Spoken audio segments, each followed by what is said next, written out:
Bueno, primero que todo, buenas tardes, damas, caballeros. Estamos terminando ya el semestre, ¿no es cierto? Nos quedan dos clases más aparte de esta. Ya esta es la última de metabolismo intermediario. Espero alcanzar a verlo todo hoy día. Si no, nos quedan dos clases más para terminar de ver el metabolismo de proteína y el síndrome metabólico, que es la parte, digamos, más importante, entre comillas, que ustedes tengan ciertos conceptos, porque el síndrome metabólico más adelante vamos a ver que se relaciona con una serie, ¿no es cierto?, de ¿saber lo que es un síndrome o no? ¿Cómo se define síndrome? ¿Sí? ¿No? No, ¿no es cierto? Ya. Síndrome se define como el conjunto de signos y síntomas que pueden ir asociados a una patología. ¿Ya? Un síndrome, entonces, es un conjunto de signos y síntomas asociados a una determinada patología. Eso es un síndrome. El síndrome metabólico, vamos a ver más adelante, que involucra a todo lo que hemos visto hasta el momento y que se relaciona particularmente con la alimentación. El síndrome metabólico se asocia con diabetes mellitus, acumulación de... no diabetes mellitus, diabetes tipo 2, ya, correcto, diabetes tipo 2. Bueno, la diabetes mellitus, la tipo 1 también tiende a generar a largo plazo una especie de síndrome metabólico, especialmente en diabéticos que no están o descompensados, ya que no siguen, digamos, sus dietas, sus tratamientos, etc. Pero el síndrome metabólico principalmente tiene que ver con un mal funcionamiento de todos los metabolismos asociados a la dieta, al consumo excesivo de grasa, de hidratos de carbono, ya de proteína, pero principalmente el consumo indiscriminado de hidratos de carbono. ¿Ya? Eso es lo último que vamos a ver en el curso, que en el fondo es una integración de lo que hemos visto hasta ahora. Entonces estábamos viendo esto de los metabolismos de proteína.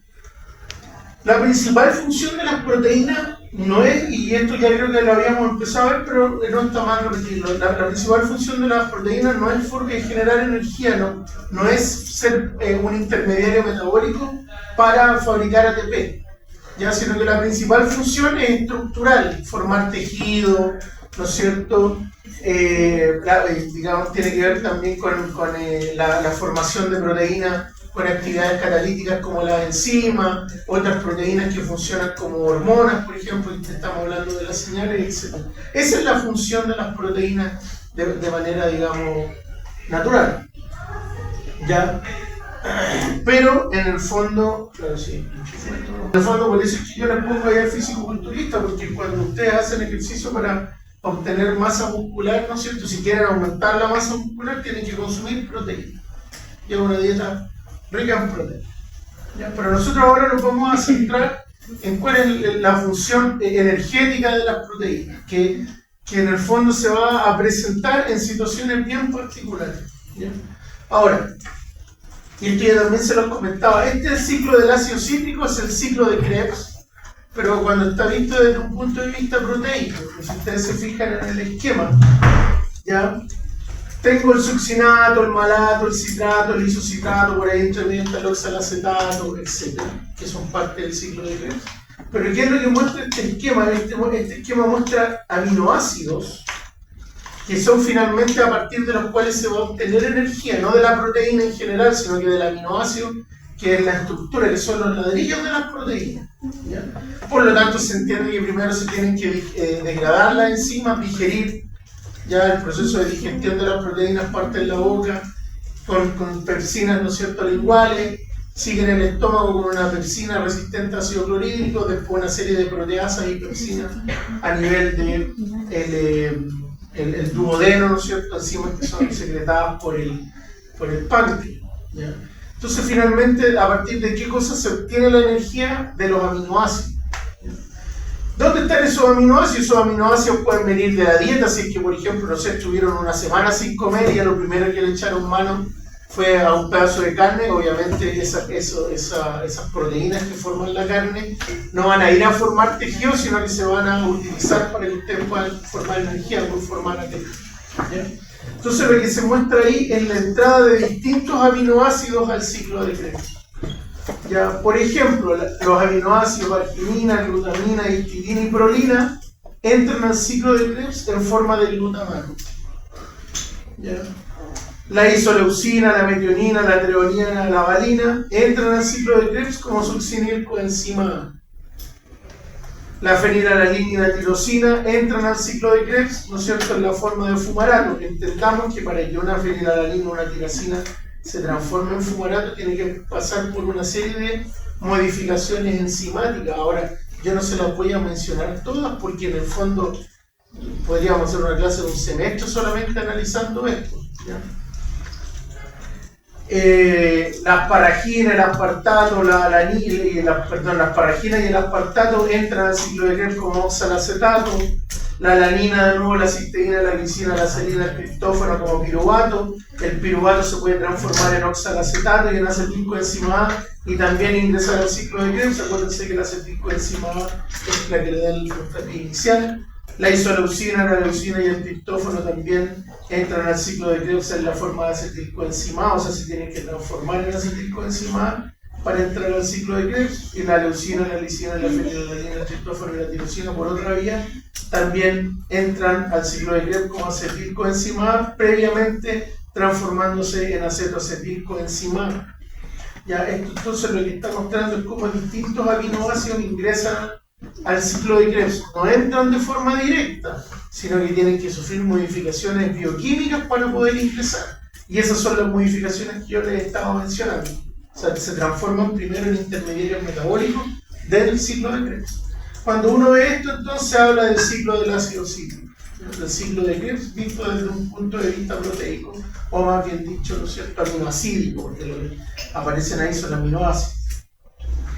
Ahora, el catabolismo de los aminoácidos siempre ocurre. Las proteínas no ingresan al sistema como proteínas propiamente tal, sino que son degradadas y son los aminoácidos los que se absorben en el intestino. Por eso es que yo no sé si ustedes han visto que venden fármacos. Por eso el conocimiento da poder, porque así nos les venden, como se dice vulgarmente, la pomada y no lo hacen tonto, ¿ya? Que venden no sé qué, una cosa que es para las articulaciones, Articulin 4000, por decir algo, ¿ya? Que dice que tiene altas concentraciones de colágeno.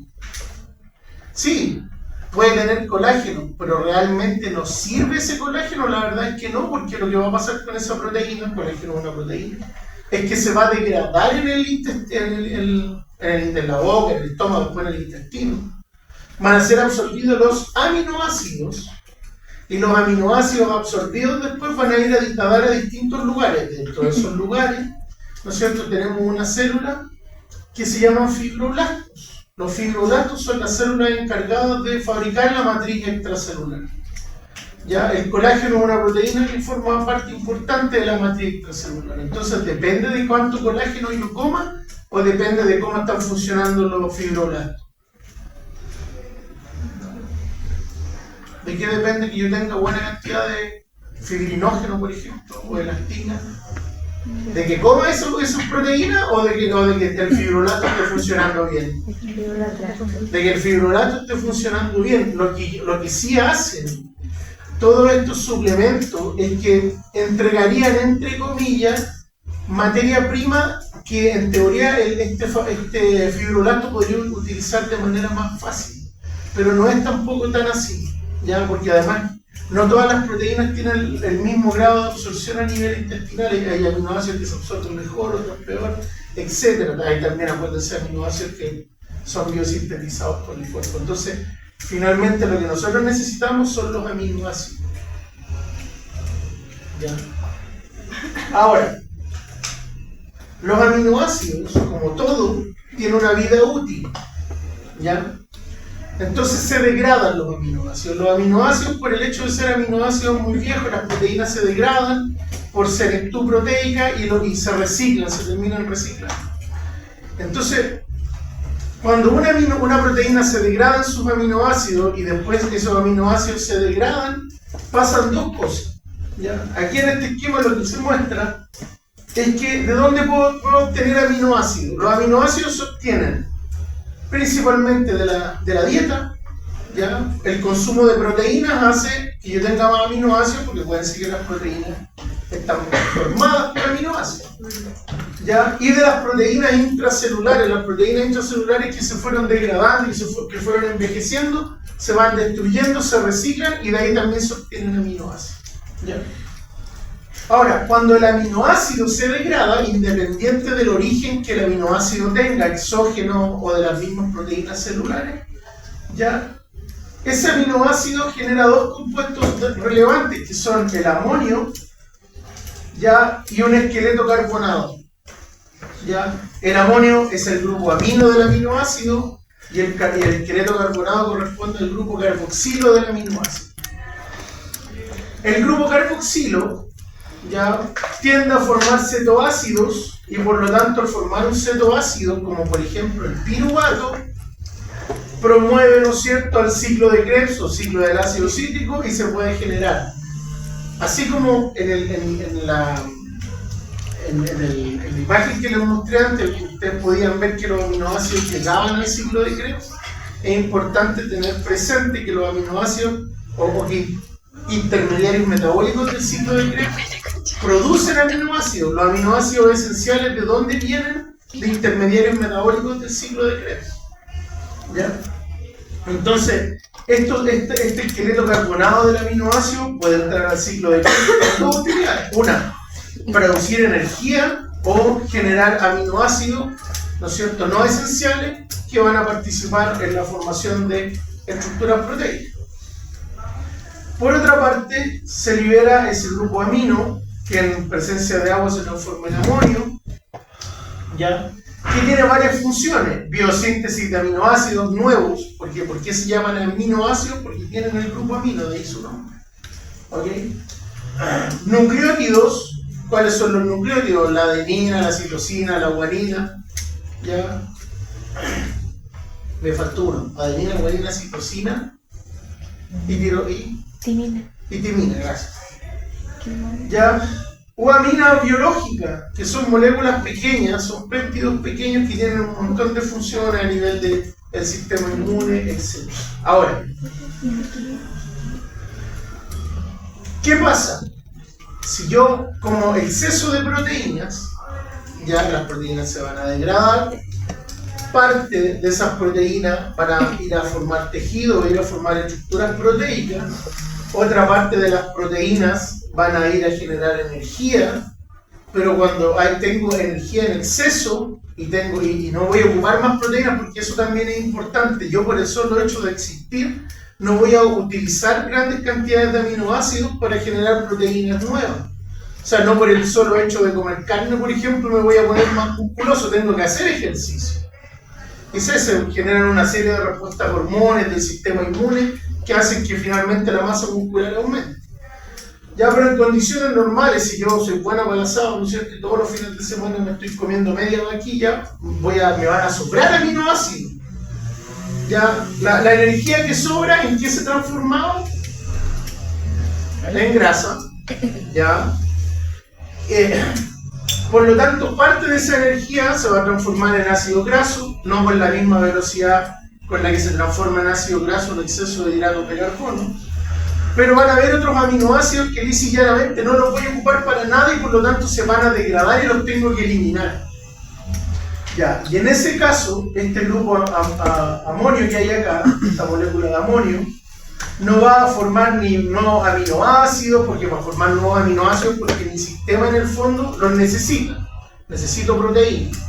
¿Ya? En ese caso, este grupo amonio no va a sintetizar nada de lo que aparece acá, ¿ya? Y se tiene que eliminar. ¿Ya? ¿Cómo se elimina esto? Independiente de que acá se transforme en una molécula, yo después se lo voy a explicar más detalladamente, carboxilfosfato. Se elimina a través de lo que se conoce como el ciclo de la urea, y es transformar ese grupo amino en urea que se elimina, ¿no es cierto?, a nivel renal, en la orina. ¿Ok? ¿Qué es lo crítico de la degradación de los aminoácidos? El grupo amino. Ese es el tóxico, es altamente tóxico porque cuando se transforma en amoníaco es altamente reactivo. ¿Ya? Esas son las dos partes en las que importantes en las que se va a degradar un aminoácido. Podrían preguntarme, ¿pero y qué pasa con el grupo radical? También se elimina, y dependiendo del grupo radical, si son grupos radicales grandes con una cantidad importante de átomos de carbono, también esos átomos de carbono pueden contribuir a la formación de energía, pero en otras condiciones, como por ejemplo los hidrógenos en la lisina, se reciclan. ¿Por qué? Porque además todos estos procesos ocurren a nivel mitocondrial. ¿Ya? Ahora, cuando un aminoácido se degrada, sufre la acción de unas enzimas que se llaman aminotransferasas. ¿Por qué se llaman aminotransferasas? Porque transfieren el grupo amino.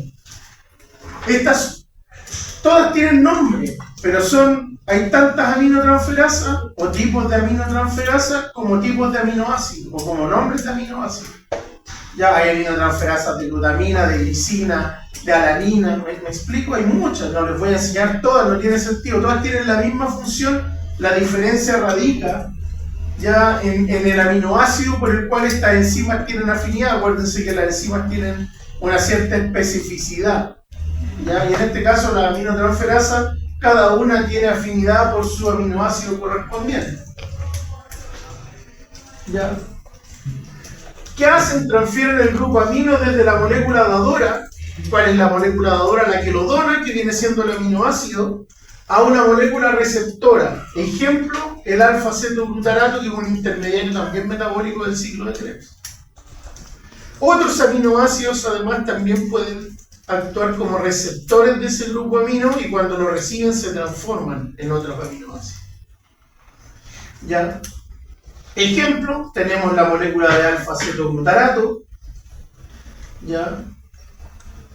Y en este caso, el ejemplo es el aminoácido alanina. En rojo está el grupo amino, ¿ya?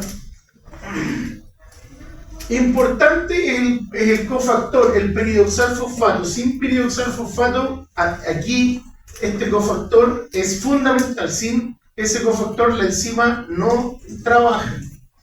No es opcional como en otros casos. Aquí, sin piridoxal fosfato, no tengo actividad de las aminotransferasas. ¿Cómo creen ustedes que se llama la aminotransferasa de alanina?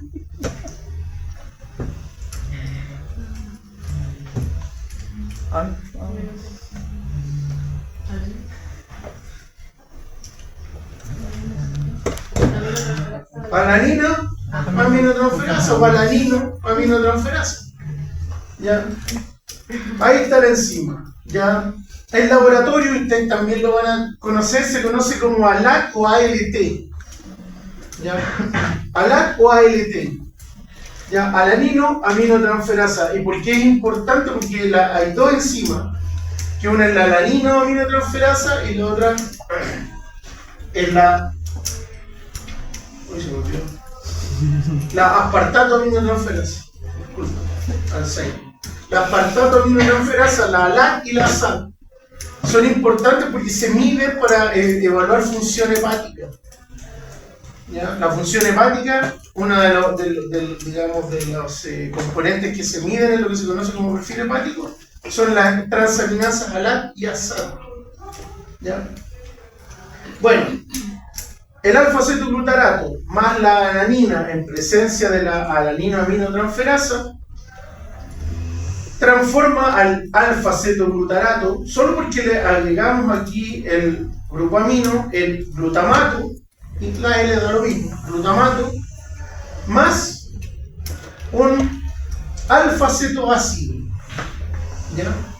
Eso en general, si ustedes se fijan aquí dice R porque puede ser una molécula más grande que lo que está ahí. ¿Ya? La otra, por eso la tenía ahí, tiene la misma función, es exactamente lo mismo, pero en verdad en lugar de alanina es aspartato. ¿Ya? Cambia, digamos, la molécula, cambia el aminoácido. Este siempre se mantiene, cambia aquí el aminoácido para el caso de esta aminotransferasa. Ahora, ¿qué cosa es un alfa-cetoácido? Es una molécula que por lo general participa en la formación de energía. Y en este caso del ejemplo, el alfa-acetoácido es una molécula de piruvato, y ustedes conocen el piruvato, ¿no es cierto? El piruvato se transforma en oxalacetato, ciclo de Krebs. Siempre se ponen a cortar el pasto en la hora y media, sólido. Y más encima cortan el pasto con una motosierra.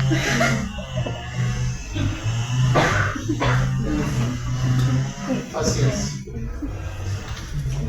Ya, entonces, este es el esquema general de una aminotransferasa. Yo aquí les di un ejemplo con una en particular, pero todas las aminotransferasas funcionan más o menos igual para cada aminoácido. Esto está ocurriendo, o puede ocurrir en distintas células, principalmente en tejido muscular y en otros tejidos, donde yo requiero gran cantidad de energía. Ahora, ojo, esto de las transaminaciones pueden pasar en el corazón, en el tejido muscular, pero hay tejidos donde no pasa. ¿En qué tejidos no puede pasar esto? ¿O no sirve este metabolismo? En el cerebro. Muy bien. ¿Ya? Porque acuérdense que el cerebro, la neurona, lo único que prefieren es la glucosa.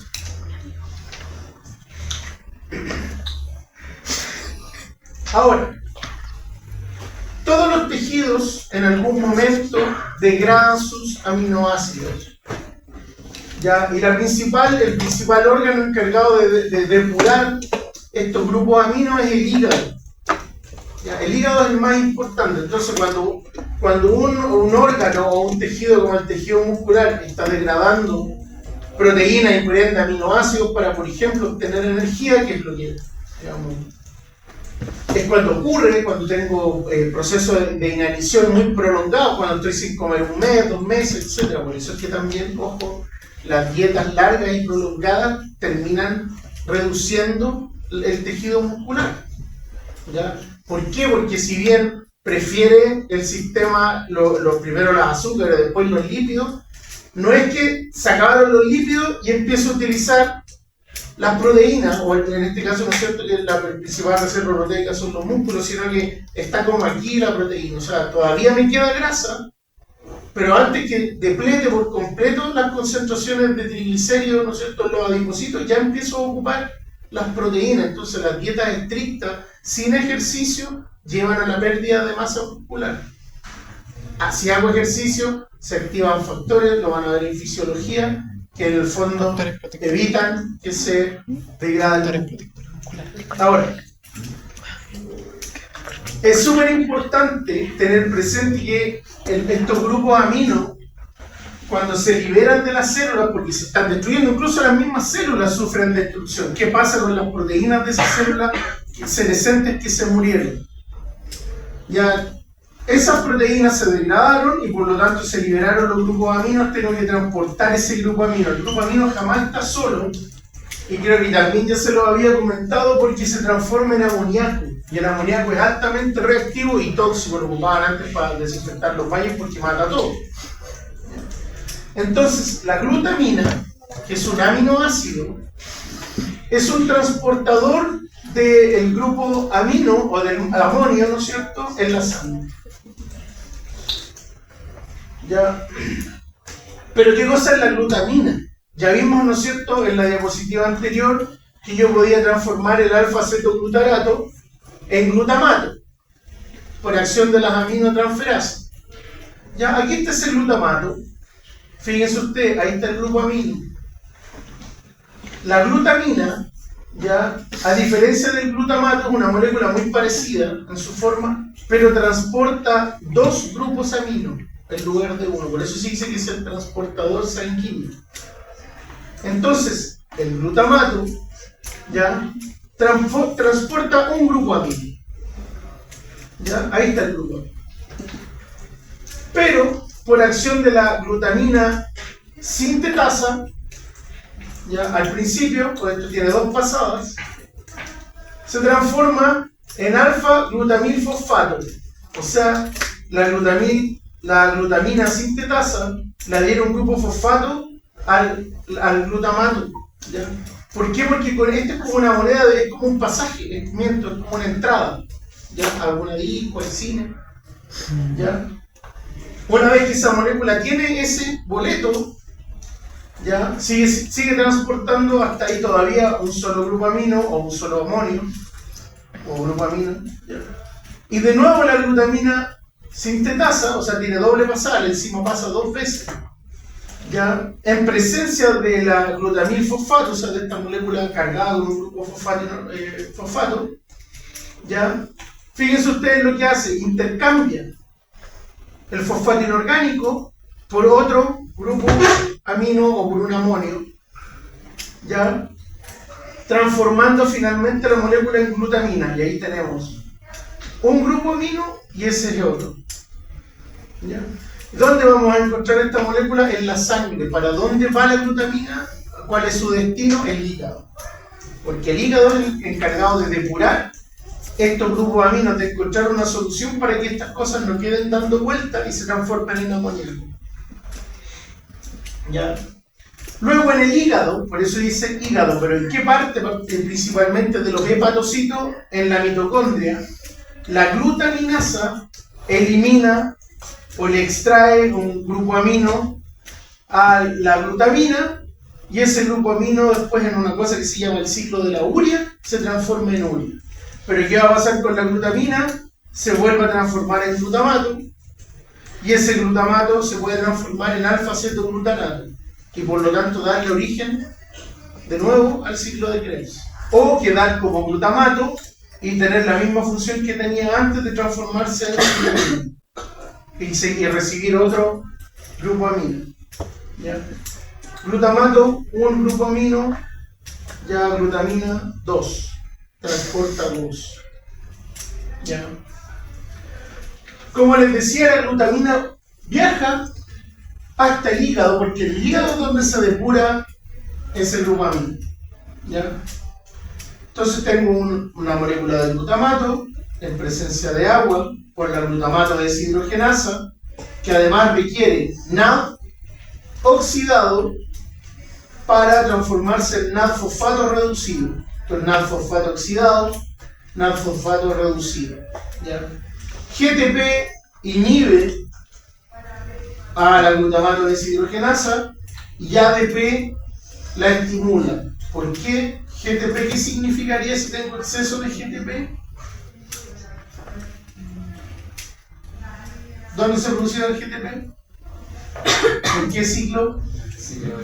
En el ciclo de Krebs, ¿no es cierto? Si tengo mucho GTP, quiere decir que el ciclo de Krebs está dando muchas vueltas, por lo tanto, ¿me falta energía? No, ¿no es cierto? ¿Y cuándo se ocupan los aminoácidos para formar energía? Cuando no tengo energía, cuando estoy así pero mal, ¿ya? En cambio el ADP lo estimula, porque si yo tengo mucho ADP o AMP, que son los remanentes del ATP, significa que no tengo energía. ¿En qué se va a transformar ese glutamato? En alfa-cetoglutarato y en el grupo amonio, ¿ya? ¿Qué va esto, ojo, que esto está ocurriendo en el hepatocito, particularmente en la mitocondria, ¿ya? Entonces este grupo amino, ¿dónde va a estar después? Adentro de la mitocondria. Ahora, la glutamina es transportador del grupo amino de la mayoría de los tejidos, incluyendo el tejido muscular, ¿ya? Pero transporta proteínas que tienen que ver con, o transporta más bien dicho, el grupo amino de aminoácidos que vienen de la dieta, ya por ruptura de las proteínas que se consumieron en la dieta, o también tiene que ver con las proteínas que se han ido degradando por senectú, por senescencia, proteínas viejas. Por otra parte, la alanina transporta el grupo amonio desde el músculo hasta el hígado, pero ¿cuándo? Cuando el metabolismo muscular está aumentado, cuando ustedes van al gimnasio y hacen mucho ejercicio, se rompen las fibras musculares, se rompen las miofibrillas, ya se sufre un daño en las proteínas que forman, ¿no es cierto?, la miofibrilla, y en ese caso es la alanina la que toma el grupo amino y lo transporta ¿hasta dónde nuevamente? Hasta el hígado, ¿ya? La alanina sirve como un transportador de amonio y del esqueleto carbonado de piruvato desde el músculo al hígado. Entonces, ¿eso que genera? Que además hay una retroalimentación energética. porque ustedes están dañando el tejido muscular porque en el fondo quieren que aumente de tamaño el músculo en condiciones normales. Pero a su vez ese daño está contribuyendo con la formación de energía. O sea, el músculo se destruye, pero además se obtiene energía. ¿Ya?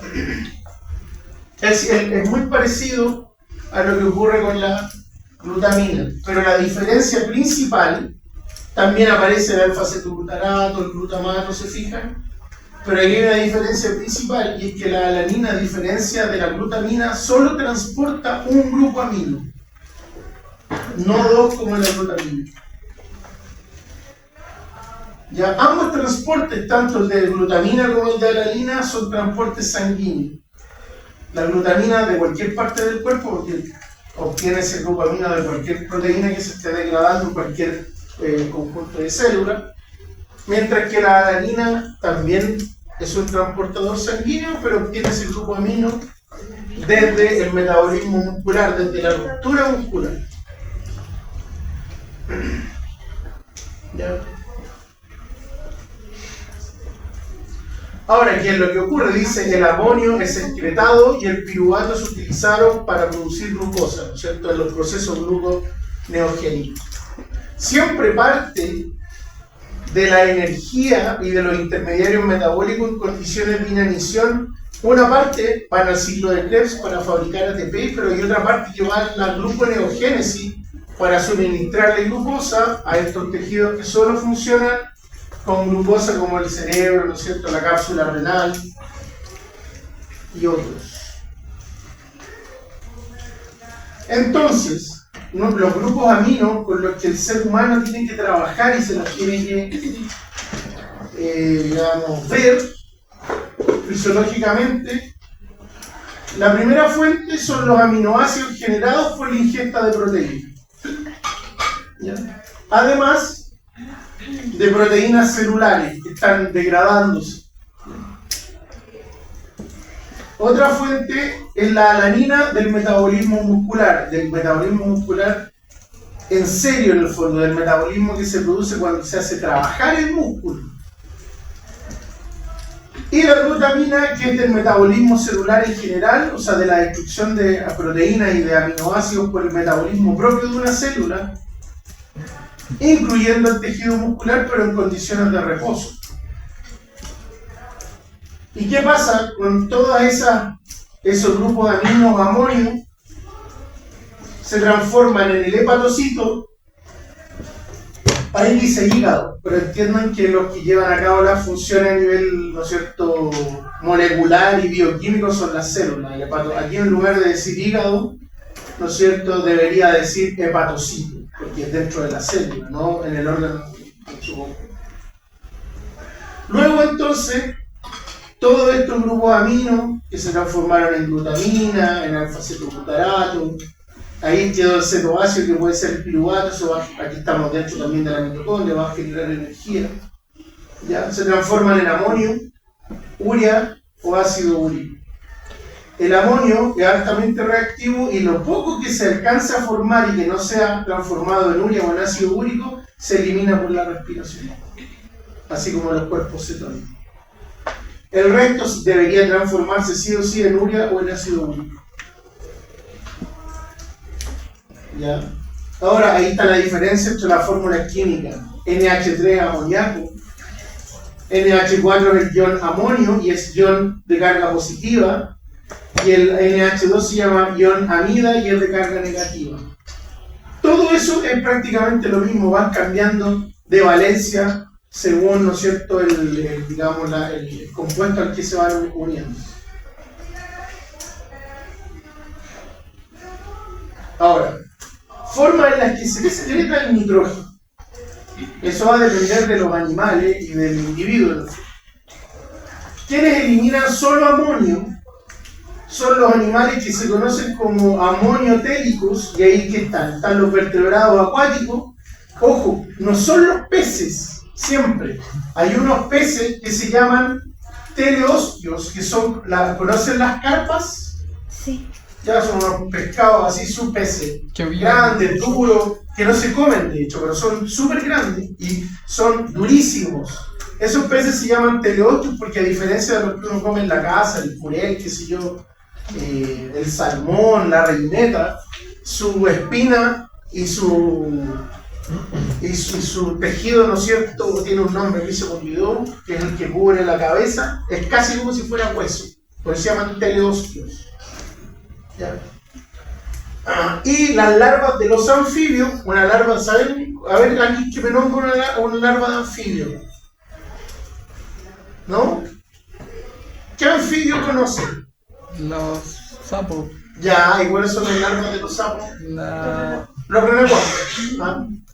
Bien, si no es difícil. Entonces, las larvas de anfibios, lo que más conocemos nosotros son los renacuajos, ¿cierto? Ahora hay larvas, por ejemplo, esos famosos ajolotes, que tienen como las branquias externas, esos también son larvas de anfibios. Esos que parecen Pokémon, que son tan bonitos, esos si ustedes los sacan del agua mucho tiempo, o se mueren o se pasan al paso siguiente, que es transformarse en una salamandra. Esas son larvas de anfibios. Ácido úrico. ¿Ya? Los animales que eliminan ese nitrógeno, ese grupo amino, ojo, muchas veces se habla de la eliminación del nitrógeno, ¿ya? De hecho se llama nitrógeno ureico, porque en el fondo si yo elimino el nitrógeno, dejo de tener el grupo amino, que es complicado, y el hidrógeno da lo mismo. ¿Ya? Lo que hace el aumento en los protones es hacer variaciones en el pH. ¿Ya? Entonces los animales uricotéricos son los que eliminan ese grupo amino, ese nitrógeno, en forma de ácido úrico. ¿Ya? Ojo, los aves y los reptiles solo eliminan el grupo amino como ácido úrico. Los vertebrados acuáticos, estos peces que les digo yo, teleostios, y las larvas de anfibios, solo lo eliminan a partir del amonio, a través de las branquias. ¿Ya? Por otra parte están los animales que eliminan ese nitrógeno como urea. Y ahí estamos nosotros. Están la mayoría de los mamíferos, ¿no es cierto? Y de los vertebrados terrestres, además de los tiburones. ¿Ya? Los tiburones eliminan ese nitrógeno como urea. Ahora, tiene un problema el tiburón. El tiburón tiene un metabolismo muscular bien importante. Los tiburones son bien musculosos. ¿Cuál es el problema? Que el proceso es súper lento, entonces se acumula la urea en los músculos. Por eso es que los tiburones no son comestibles. El otro animal que acumula mucho nitrógeno ureico en el tejido muscular son los delfines. Por eso es que los delfines tampoco la gente se los debería comer. No porque son bonitos y son inteligentes y lloran cuando los matan, sino que porque son tóxicos. Ya, los humanos no deberían comer delfines. Ahora, eso que está ahí es lo que se conoce como el ciclo de la urea. Es pasar a ese grupo amino, amonio, ya desde un estado tóxico a un estado, ¿no es cierto?, más benigno, y para poder ser eliminado. Y ese estado es lo que se conoce como urea en el caso de los humanos. Otra cosa que no les dije.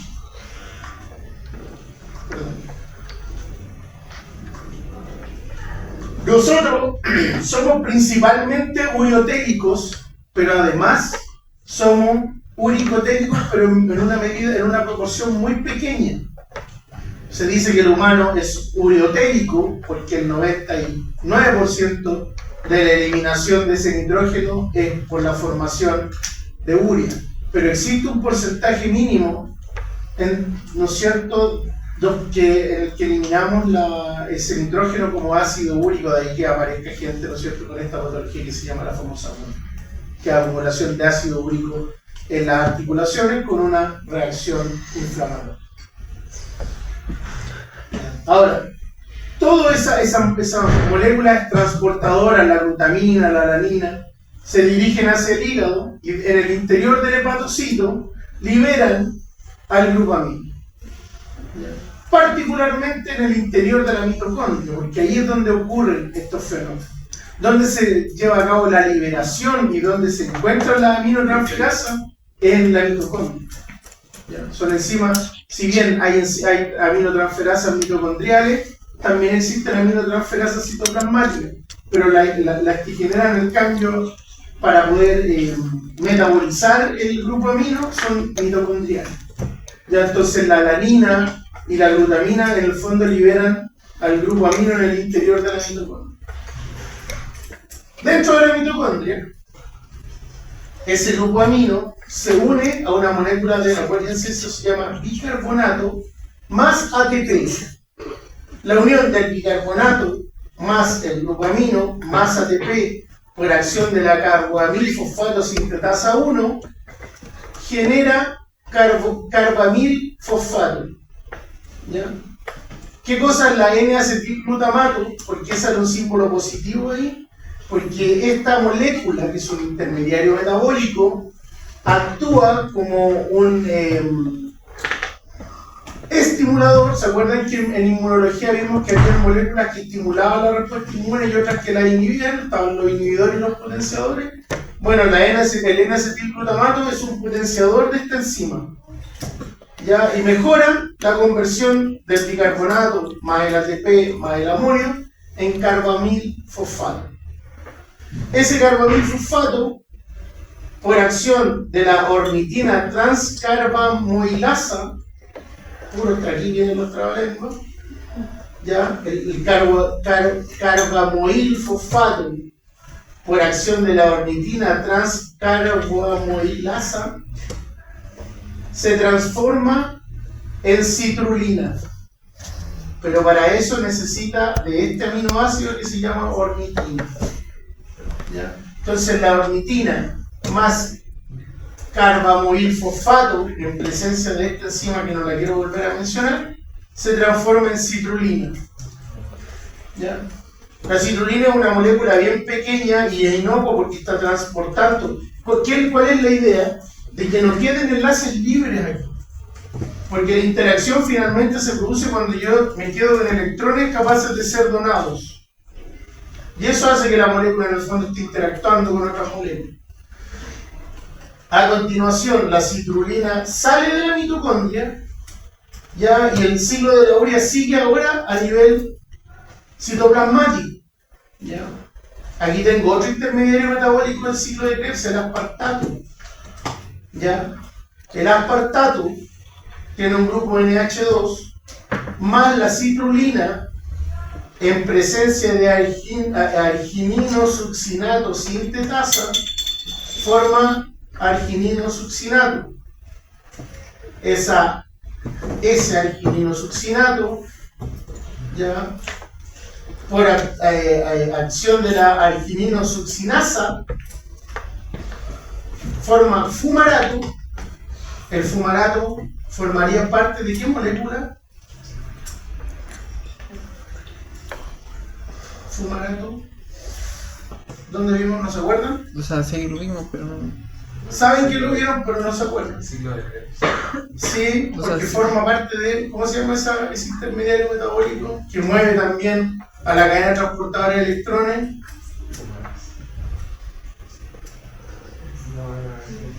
El NAD y el el FAD. Acuérdense que el FAD es fumarato aminodinucleótido, de ahí viene. ¿Ya? Se transforma entonces la argininosuccinato, ya libera fumarato y se transforma en arginina. ¿Ya? Y la argininasa, en presencia de agua, forma urea y ornitina, la que se devuelve al ciclo de Krebs, o como aminoácido puede tener formar parte de alguna proteína. Y así se repite el ciclo de la urea entre el amonio, ya la citrulina, la arginina y la urea. Y ahí está la urea, una molécula bien sencilla, dos grupos de amino más, ¿no es cierto?, un carboxilo. ¿Qué pasa con la urea? Se elimina a través de la orina.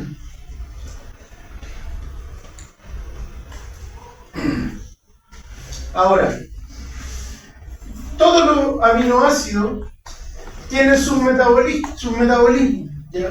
Pero hay algunos aminoácidos que tienen metabolismos que son un poco más complejos que solo formar estructura y solo degradarse para formar energía. Hay aminoácidos que tienen una función, de hecho, hay muchos aminoácidos no esenciales que tienen como base a otros aminoácidos. Y muchas moléculas tienen como intermediarios metabólicos a los aminoácidos para formar moléculas como, por ejemplo, la melanina. ¿Ya?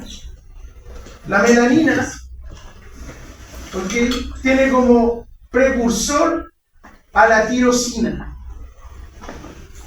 ¿Ya? O sea, necesito este aminoácido para poder tener pigmentación.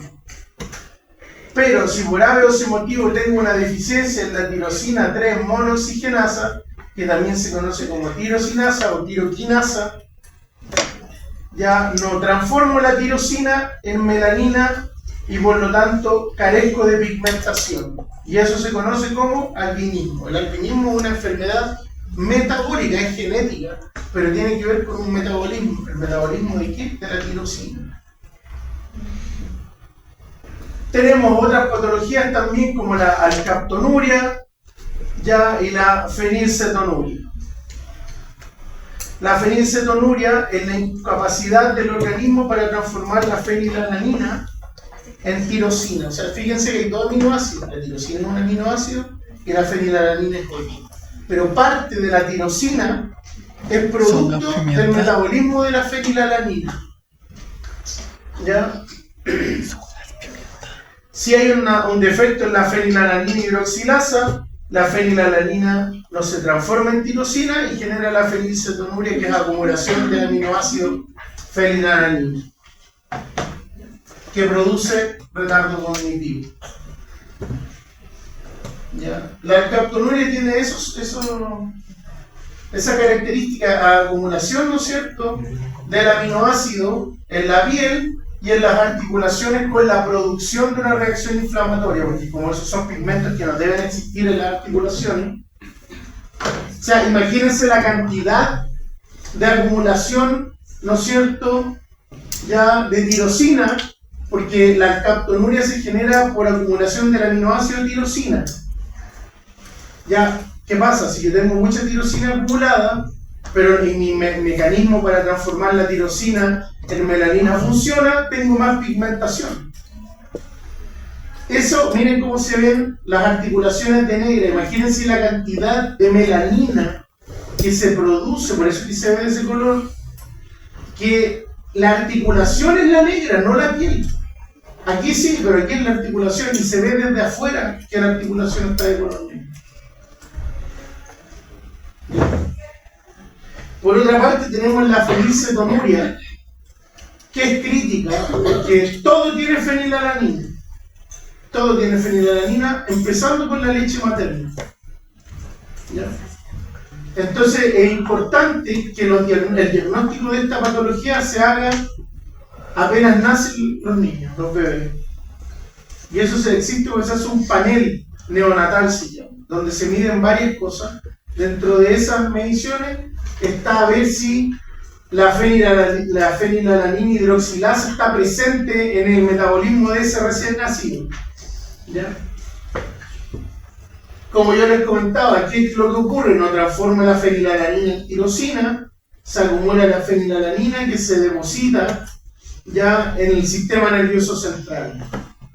Y al depositarse en el sistema nervioso central, inhibe el tránsito de la vesícula con neurotransmisores.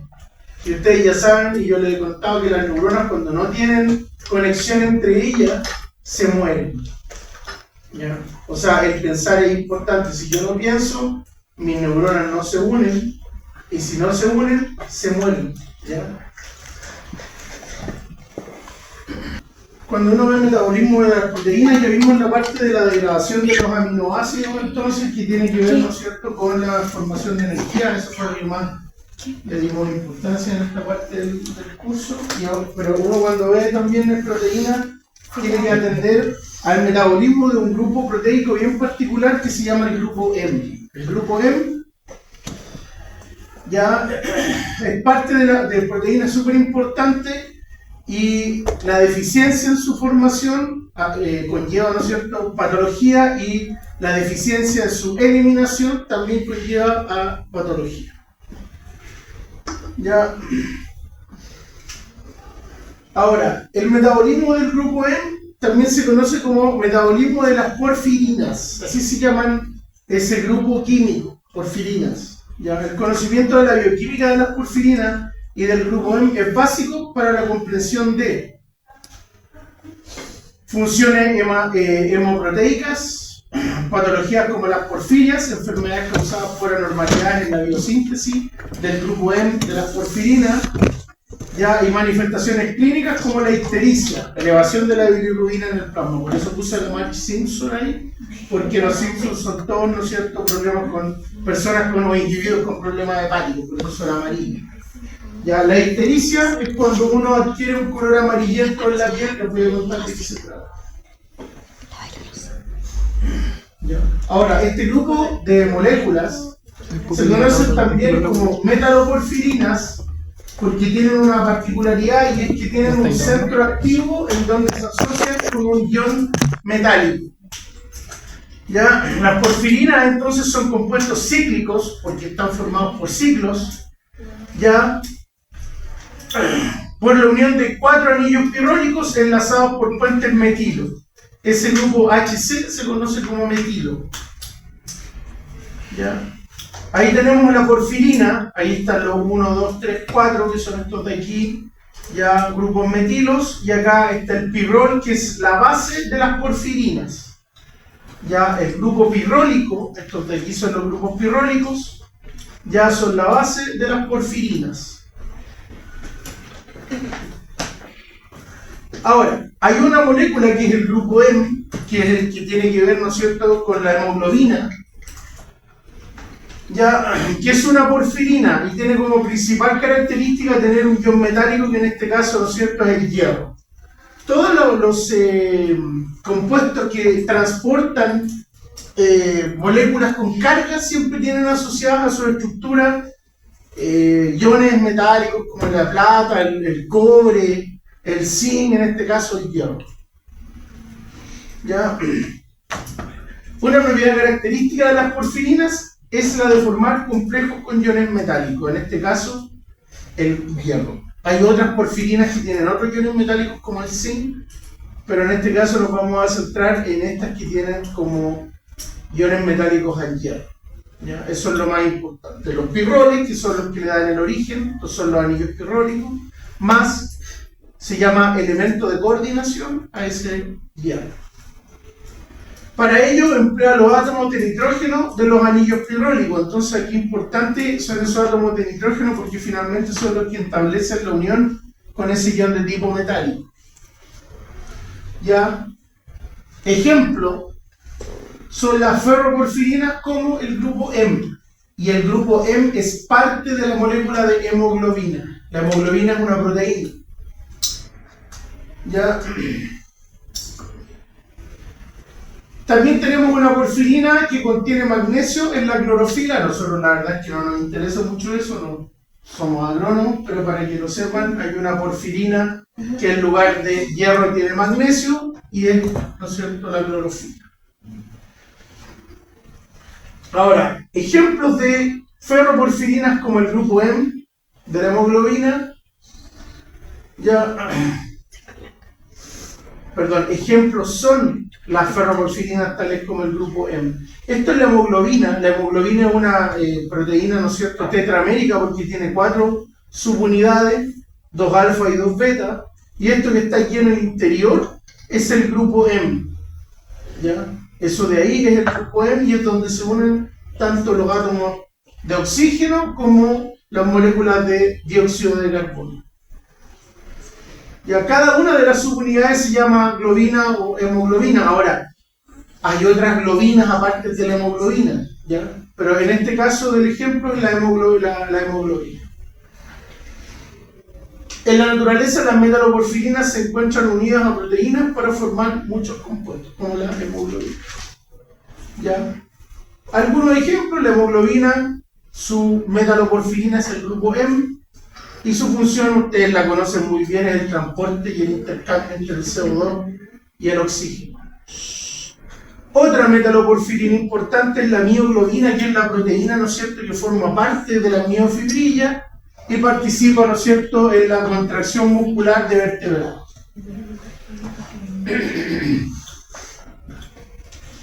Ya, ahora, si ustedes miran esas dos imágenes tridimensionales o esa representación tridimensional de proteínas, fíjense ustedes que la mioglobina y la hemoglobina son prácticamente iguales. Hay que tener un ojo de bioquímico estructural para darse cuenta que no son iguales, pero son muy parecidas y también tienen un grupo M. O sea, la diferencia entre la mioglobina y la hemoglobina ni siquiera es el grupo M, sino que es la forma que tiene la proteína en sí, porque el grupo M es el mismo. Ahora, las funciones obviamente son distintas. Los citocromos son enzimas, ¿ya? Proteínas que actúan como agentes de transferencia de electrones en las reacciones de óxido-reducción. Obviamente dice proteínas porque son las huesas y las enzimas son proteínas. Un ejemplo importante es el citocromo C, ¿no es cierto?, que participa en la cadena transportadora de electrones. Catalasas y peroxidasa, estas también son proteínas, pero son también a la vez enzimas, ya, que también tienen estas porfirinas férricas que degradan el peróxido de hidrógeno. Las catalasas se encuentran en la mitocondria y las peroxidasas se encuentran en el peroxisoma. Y su función son enzimas que degradan, y esto ya lo vimos en el práctico, el peróxido de hidrógeno y el oxígeno en agua y oxígeno. Y finalmente, otro ejemplo son las triptófanos pirulasas, que son enzimas que catalizan la oxidación del triptófano a N-formil N-quinoerina, que es una ferroporfirina. ¿Cuál es la importancia de esto último? Yo creo que nunca lo habían escuchado. Tiene que ver con la protección y con la formación de las vainas de mielina en el sistema nervioso central. Así que es un metabolismo relativamente importante, porque el déficit en este tipo ya de enzima genera en el fondo dificultades cognitivas. Ahora, las porfirinas de la naturaleza son compuestos que poseen un núcleo de porfirina sustituido por diversas cadenas laterales que en el fondo para las personas que les interesa la bioquímica y la química son importantes. Pero aquí los nombres son los relevantes, ¿ya? Tenemos dentro de esta porfirina a la uroporfirina 1, ya ahí está, ¿no es cierto?, el grupo M, a la uroporfirina 3, que si ustedes se fijan estructuralmente son muy parecidas, salvo ya algunas modificaciones en la disposición espacial de los átomos. Ahora, ¿por qué se llaman uroporfirina? ¿A quién se le ocurre? Por urobilinógeno, ¿a qué suena uro? A urea. Entonces, si suena a urea, ¿dónde creen ustedes que se identificaron esas moléculas? En el hígado. Urea, ¿dónde se elimina la urea? Por la orina, ¿cierto? ¿Por qué? Porque aparecen estas moléculas en la orina. Antiguamente, para que ustedes lo sepan, los químicos, tal vez fue incluso en el tiempo de los alquimistas, los primeros químicos se les denominaba alquimistas, se pensaba que eran brujos, pero en realidad era gente que estudiaba la naturaleza. Pero antiguamente los químicos lo que hacían era estudiar qué había en cualquier cosa, en la orina, en las deposiciones, ¿ya? Entonces las estructuras químicas, lo que fueron encontrando, le fueron dando nombre particularmente en los lugares en los líquidos en los que aparecían. De hecho, la particularidad de esto es que aparece en la orina, ¿ya? Por eso se llama uroporfirina 1, uroporfirina 3, ¿ya? Ahora me preguntarán qué pasa con la 2. De ahí vamos a ver qué pasa con la 2. Ya las diferencias, como les digo, son en la forma más que en el contenido. ¿Ya? Y aquí tenemos otras moléculas que se llaman coproporfirina 1 y coproporfirina 3. ¿A dónde aparecen? ¿O dónde se identificaron por primera vez? Copro. ¿A quién le suena copro? Coprolalia. Coprofágico. No saben lo que significa el prefijo copro. Caca. Coprolálico significa una persona que habla con mucho garabato. Es un coprolálico. La coprofagia, ¿saben lo que significa fagia? Comer. La coprofagia no es que haya gente que quiera comer caca. Bueno, Hoy en día yo espero cualquier cosa de las personas, pero no. La coprofagia, para que lo sepan, durante mucho tiempo se asoció al comer alimentos contaminados con deposiciones. Ahora no me extrañaría que haya alguien que coma caca en este mundo en el que vivimos. Ya nada me sorprende. ¿Ya? Obviamente esas moléculas están siendo identificadas en las deposiciones, por eso el nombre copro. Ahora, todas estas moléculas son precursoras del grupo M, que cuando aparecen en exceso se eliminan a través de la orina en el caso de los uroporfobilinógenos y en las deposiciones en el caso de las coproporfirinas. ¿Ya? Ahora, el grupo M, o sea, el que da, ¿no es cierto?, origen o que participa en este caso, ¿no es cierto?, en la formación de la hemoglobina, tiene síntesis. ¿Dónde se sintetiza? En el hígado, principalmente a nivel mitocondrial. Ya, en el hígado, perdón, y en la médula ósea, porque donde se crean los glóbulos rojos es la médula ósea. El inicio de la síntesis del grupo M ocurre en la mitocondria de las células donde se van a dar origen a los glóbulos rojos, ¿no es cierto?, pero también en el hígado, por cierto. Ya, y corresponde a dos pasadas de una enzima que se llama ala-sintasa para formar en la primera pasada alfa-amino-beta-cetoadipato y en la segunda pasada ácido gamma-aminoleuculínico, el que sale de la mitocondria. ¿Ya? O sea, ¿qué significa cuando digo dos pasadas? Que la enzima actúa primero ya sobre una molécula y forma beta-cetoadipato y después actúa sobre el mismo beta-cetoadipato para formar ácido gamma-aminoleuculínico. ¿Ya? Entonces, ¿cómo se comienza la formación ya del ácido gamma-aminoleuculínico? Succinilcoenzima A, intermediario metabólico, glicina, aminoácido, ala-sintasa, piridoxal-fosfato, alfa-amino-beta-cetoadipato. La misma enzima vuelve a actuar sobre el beta-cetoadipato, de nuevo siempre teniendo como cofactor el piridoxal-fosfato, y forma el ácido gamma-aminoleuculínico. Y con este se comienza la formación del grupo M. ¿Ya? Ahí tenemos el ala. Ya, llamémoslo ala para hacer el cuento más corto. Entonces, primero tenemos en la mitocondria la succinilcoenzima A más, ¿no es cierto?, la glicina. Aquí no se ve bien gracias a nuestro proyector 4K. Dice 8 ahí, por si acaso. Ya, 8, y tenemos unos proyectores maravillosos. Pero yo creo que ya no lo vamos a instalar hasta el otro año. Pero unos tremendos proyectores. Quizá alguna vez ocuparlo, no me dejan. ¿Y dónde los tienen? En la oficina guardados. Es que tienen que guardar. Yo creo que del porte de toda la caja. No, son unos proyectores maravillosos. Vamos a poner unos bellenos, vamos a hacer un cine. Mira, bueno, van a dejar mal instalado y lo van a quitar hacer así. No espero nada ya en este tiempo. Bueno, entonces, ¿por qué sale un 8? Porque fíjense ustedes que la enzima, eso es una enzima, necesita 8 succinilcoenzima A y 8 glicinas para formar 8 alas. Eso quiere decir que cada vez el proceso va de a 8. ¿Ya?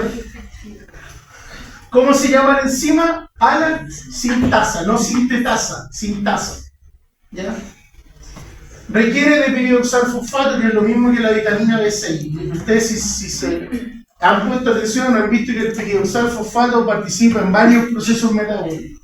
De ahí la importancia del complejo de vitamina B. ¿Ya? Eso significa ácido gamma-aminoleuculínico, eso significa ALA. Ahora, el ALA sale de la mitocondria y sigue un proceso fuera de la mitocondria, particularmente, ¿no es cierto?, en el citoplasma, donde una segunda enzima, la ala deshidratasa, saca átomos de hidrógeno y de oxígeno con una proporción tal a una molécula de agua, por eso se llama deshidratasa. Y forma porfobirinógeno. ¿Cuántas moléculas? 4. ¿Ya? Porque al perder moléculas de agua, que son 8, ya se supone que aquí tengo 8 alas, se forman solo 4 porfobirinógenos. Esto sigue en el citoplasma. El porfobirinógeno ahora, por acción de la porfobirinógeno desaminasa, Ya, aquí hay un grupo amino.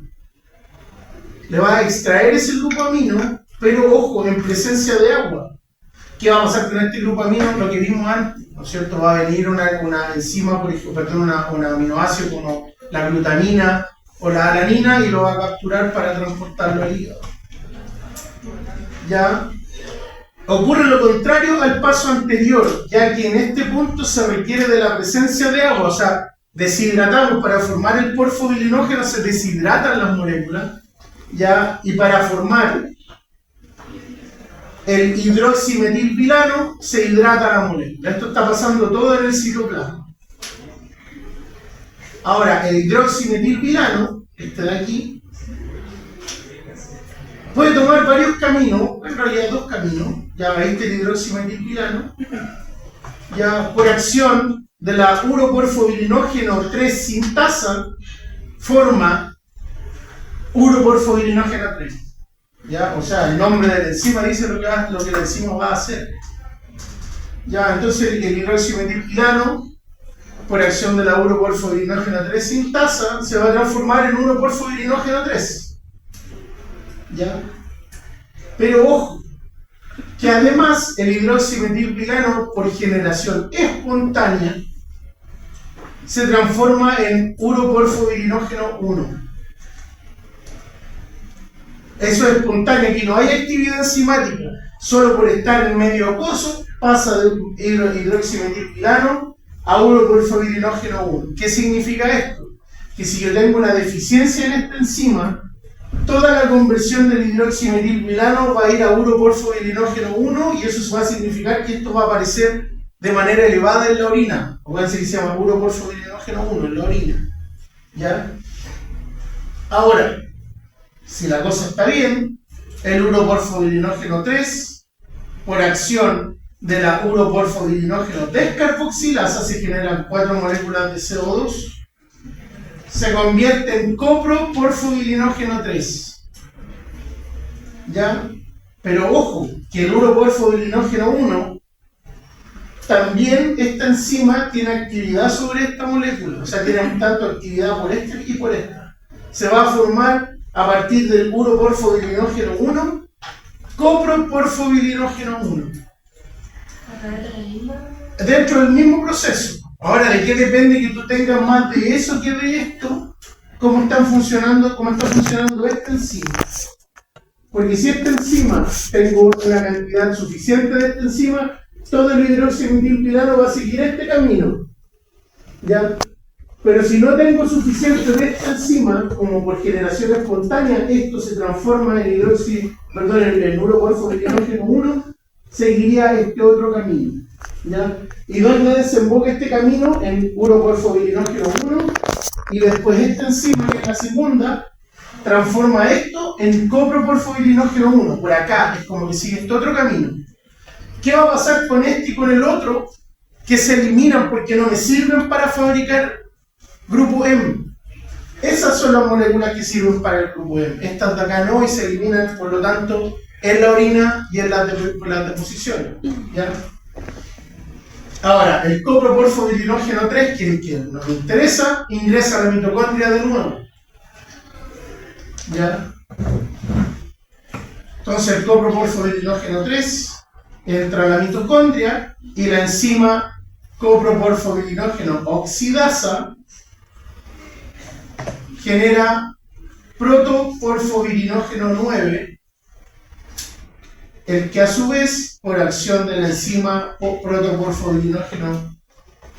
era coproporfobilinógeno y después protoporfobilinógeno oxidasa, se convierte en protoporfirina 9. Sigo en la mitocondria. La protoporfirina 9, por acción de una enzima que se llama ferroquielatasa, ¿ya? Fundamental la presencia de hierro en su estado ferroso. ¿Qué significa? Que la ferroquielatasa finalmente es la que le une a la protoporfirina 9 el hierro y la transforma en grupo M.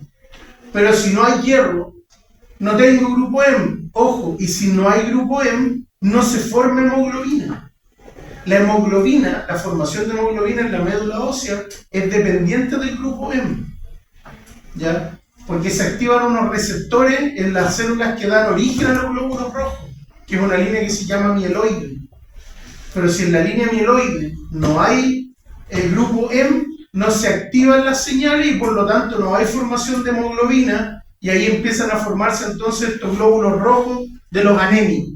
La anemia no siempre significa tener bajo recuento de glóbulos rojos. Ustedes van a ver ahí porque esto se los van a enseñar más adelante, porque también ustedes como nutricionistas tienen que ir viendo cuáles son o cómo van a ir modificando las dietas de los individuos para mejorar, por ejemplo, la absorción del hierro. ¿Ustedes saben por qué a la ensalada se le agrega vinagre y limón? Porque mejora la absorción de los iones metálicos, justamente. Ahora, ¿cómo supieron los primeros monos que comiéndose la verdura, el pasto con limón iba a mejorar? No sé, siempre a mí me llamó la atención. ¿Cómo partieron esas cosas? ¿Quién fue el primero que le echó limón? ¿O quién fue el primero que hizo la cerveza? Se le fermentó la cebada y dijo, tengo hambre, me la voy a comer igual y le gustó, no sé. Raro. ¿Ya?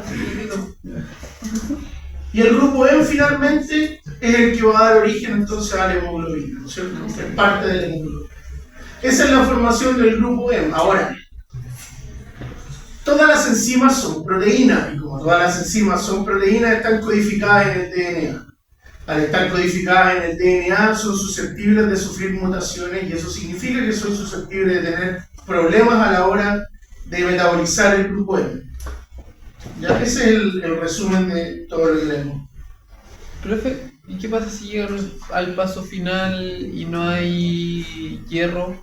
¿Qué pasa con él? Porque, por ejemplo, si no había de esa enzima, sigan por otro camino. Acá no pasa nada. Acá ¿qué es lo que pasa? Que dentro de la misma mitocondria se degrada la molécula.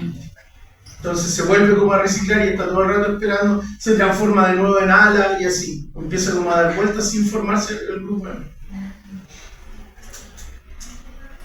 ¿Ya? Ahora, cuando hay problemas a la hora de sintetizar el grupo M, porque me falta una enzima, se generan unas enfermedades que se llaman porfirias. ¿Ya? Y como les comentaba, las porfirias son errores congénitos, ¿no es cierto? Son problemas genéticos del metabolismo del grupo M. ¿Ya? No son afortunadamente muy frecuentes, pero es importante considerarlas en ciertas circunstancias como diagnóstico diferencial del dolor abdominal. Ahí les voy a explicar por qué el dolor abdominal. Yo, por ejemplo, a mi hija le dolía mucho hace años atrás el estómago. Yo estaba preocupado pensando que podía tener una porfiria, pero no era de nerviosa. Pero hay gente que no es nerviosa y le duele mucho el estómago y es por la acumulación de los intermediarios metabólicos del proceso. Ya. También para hacer diferenciación en hallazgos neuropsiquiátricos, porque la acumulación de ciertos intermediarios del proceso afectan al desarrollo cognitivo, ¿ya? Se han descrito 6 tipos de estas patologías que se deben a disminución en la cantidad de las enzimas involucradas en la ruta biosintética. ¿Ya? En general, estas enfermedades se describen como hereditarias de una manera autosómica dominante, con excepción de la porfiria eritropoyética congénita. ¿Eso qué significa? Que hay un gen dominante siempre. Es que lo que pasa es que el gen recesivo para alguna de las enzimas, porque aquí tenemos, si ustedes vieron, teníamos 7 enzimas involucradas en la formación del grupo M, ¿no es cierto? Ahora, cualquiera de esas enzimas eventualmente podría estar afectada por una mutación. Ahora, no todas son autosómicas dominantes, sino serían predominantes.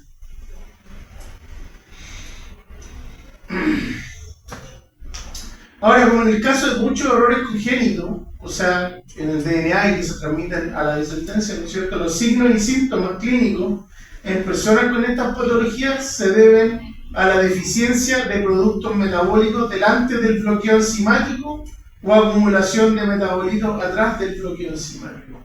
Deficiencia de productos o acumulación del sustrato. Eso significa lo que sale ahí en la glucosa. O sea, claramente, ¿cuál sería la primera señal de tener una porfiria antes de un dolor de estómago, como decía ahí? Si me falla alguna de las enzimas de la síntesis del grupo M. Problema con los glóbulos rojos. Anemia, ¿cierto? Anemia. Ya, ¿cómo funciona esto en realidad? Se supone que hay una cascada metabólica en donde tengo un intermediario A que se transforma, ¿no es cierto?, en un producto B por la enzima 1. Pero como esto es una cascada, ¿no es cierto?, el producto de una de las reacciones es el sustrato de la reacción siguiente. Si yo bloqueo, por ejemplo, esta enzima de aquí, la 2, si yo bloqueo la actividad de esta enzima o esta enzima aumentó su KM o tiene una mutación que evita que funcione bien, no tengo producto C y tengo acumulación del sustrato B. Entonces las patologías se pueden presentar por una acumulación de producto o por una ausencia del producto, por una disminución o ausencia del producto o por una acumulación del sustrato. ¿Ya? Ahora, hay porfirias que afectan a la médula ósea y hay otras que afectan al hígado, porque yo les comentaba que la síntesis del grupo M se da tanto en el hígado como en la médula ósea, porque en la médula ósea es donde se producen los glóbulos rojos. Ahora, ¿por qué en el hígado? ¿Alguien sabe por qué? ¿Alguien sabe por qué la producción de glóbulos rojos, algunos procesos inmunológicos están también, digamos, arraigados en el hígado, si bien en menor cantidad que en la médula ósea? ¿A alguien se le ocurre por qué? ¿Por qué el hígado? Pues en el hígado se producen glóbulos rojos. ¿Y en algún momento se produjeron glóbulos rojos? ¿En el hígado? Pero eso no es como de la degradación del glóbulo rojo. Lo vamos a ver a continuación. Lo que pasa es que acuérdense que no sé si a ustedes no tienen en biología. No. Claro. Lo que pasa es que la primera parte de la formación de células sanguíneas y de células defensivas en los embriones está en el hígado. Cuando el embrión ha crecido a cierto número de semanas, empiezan a producirse en la médula ósea. Entonces el hígado queda con ese remanente de producción. Sí, y lo que usted dice es importante porque la degradación de la hemoglobina, que la vamos a ver a continuación, ocurre en el hígado, el principal órgano donde se metaboliza la hemoglobina, pero no es donde se produce, ¿ya? Digamos, donde se obtiene, de donde se sale la hemoglobina en el fondo, que tiene que ser metabolizada porque se tiene que eliminar, ¿ya? Y aquí solo les voy a mostrar algunas. Esto es una tabla que dice porfiria, tipo y clase, el nombre, los síntomas y el resultado de laboratorio. Por ejemplo, la uroporfirinógeno sintasa, esa es la enzima que no tengo porque está con una KM muy alta. Produce porfiria intermitente aguda, es de origen hepático, síntomas, dolor abdominal, neuropsiquiátrico, sin fotosensibilidad, y esto es importante, ya, porque la acumulación de ciertos intermediarios metabólicos como los uros y los copros porfirinógenos hacen que la piel se vuelva hipersensible. Resultados de laboratorio, PGB urinario positivo y uroporfirina urinaria positiva. ¿Ya? Eso muestra esta tabla entonces: deficiencia enzimática, nombre, síntomas y los resultados del laboratorio. Eso es lo mismo en inglés, pero está mostrando cuál es la vía que está afectada. Y aquí dice, por ejemplo, el nombre. Cuando la aminolebulinato deshidrolasa está afectada, ¿no es cierto?, produce esta deficiencia. ¿Y por qué produce eso? Porque se acumula el ácido 5 aminolebulínico, que es el que da origen al ALA, ¿no es cierto? Ya, entonces, ojo, aquí tengo, cuando está esta enzima afectada, se me acumula esto de aquí arriba. Si yo sigo para acá y esta es la enzima afectada, se acumula el porfirinógeno. Y es importante tener presente esto porque dependiendo de qué es lo que se acumula, es el síntoma. ¿Ya? Eso se llama porfiria cutánea tardía o tarda. ¿Ya? Es acumulación de un porfirinógeno en la piel, ¿ya? Y hace que las personas sean sensibles. saben que parece que este individuo estuviera que se hubiese quemado, pero en realidad ha perdido piel por producto de la reacción inflamatoria que genera la acumulación cutánea de los porfovirinógenos. ¿Ya? Entonces, eso hace que haya una respuesta autoinmune y eso destruye la piel. ¿Ya? De hecho, miren, tiene esta barbita. Si estuviera quemado, no tendría barba. ¿Pero qué le pasó en los labios y en la nariz? ¿Lo mismo? Empieza a perder porque se empieza a acumular y eso genera una respuesta autoinmune. Ya, entonces las mutaciones en el DNA generan estas anormalidades enzimáticas de la síntesis del grupo M, pero ojo, cuando se acumula ALA y PGB, hay una disminución del M en la célula y en los líquidos corporales, signos y síntomas neuropsiquiátricos. O sea, aquí cuando las primeras partes de la síntesis son las afectadas, ya antes de los porfovirinógenos se producen signos y síntomas neuropsiquiátricos. O sea, la acumulación de ALA, ya de PGB, producen signos y síntomas neuropsiquiátricos. ¿Y por qué? Porque tengo deficiencia en el grupo M, anemia, falta de oxigenación, por eso es que producen estos síntomas neuropsiquiátricos. Mientras que si tengo acumulación de porfovirinógenos en la piel y los tejidos, la oxidación espontánea de los porfovirinógenos a porfirina genera la reacción inflamatoria y genera esto que se conoce como fotosensibilidad. La fotosensibilidad se produce porque como estas moléculas tienden a descomponerse producto del sol y generando más componentes de desecho, generando respuestas autoinmunes. ¿Ya? Entonces la acumulación de los porfos, los copros, eso, producen fotosensibilidad y del ALA y de las partes iniciales producen signos y síntomas neuropsiquiátricos. Y con esto ya vamos terminando, que es el catabolismo del grupo M. A ver, la hemoglobina es parte de los glóbulos rojos, pero para que ustedes lo sepan, y yo me imagino que lo saben, ustedes sabían que los glóbulos rojos se van muriendo, ¿no es cierto? Sí. ¿Cuánto dura un glóbulo rojo? 120 días. 120 días, en promedio. Ya, muy bien. ¿Y por qué viven tan poco? Porque piensen ustedes que un glóbulo rojo, bueno, las células sanguíneas por lo general, salvo los linfocitos, los macrófagos, los monocitos, qué sé yo, que tienen unas membranas celulares más fluidas, el glóbulo rojo tiene una membrana celular bien especial que es más rígida que otras membranas celulares. Al ser más rígida, es más susceptible de daños. Y piensen ustedes que el glóbulo rojo sale de la médula ósea al torrente sanguíneo y después viaja por todo el torrente sanguíneo como si ustedes mandaran un auto sin chofer, sin volante, ni siquiera sin chofer, sin volante, de Santiago hasta Temuco. Y ese auto, ¿cómo va a llegar a Temuco? Dándose guamazos contra las barreras, ¿no es cierto?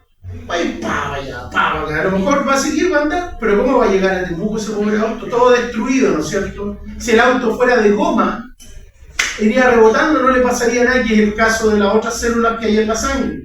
Pero como las membranas celulares de los glóbulos rojos son especiales, se van rompiendo. No son tan fluidas, no son tan blanditas, por decirlo, como las otras membranas celulares. ¿Ya? Entonces, después de 120 días, ese pobre glóbulo rojo ya no tiene más tierra, está absolutamente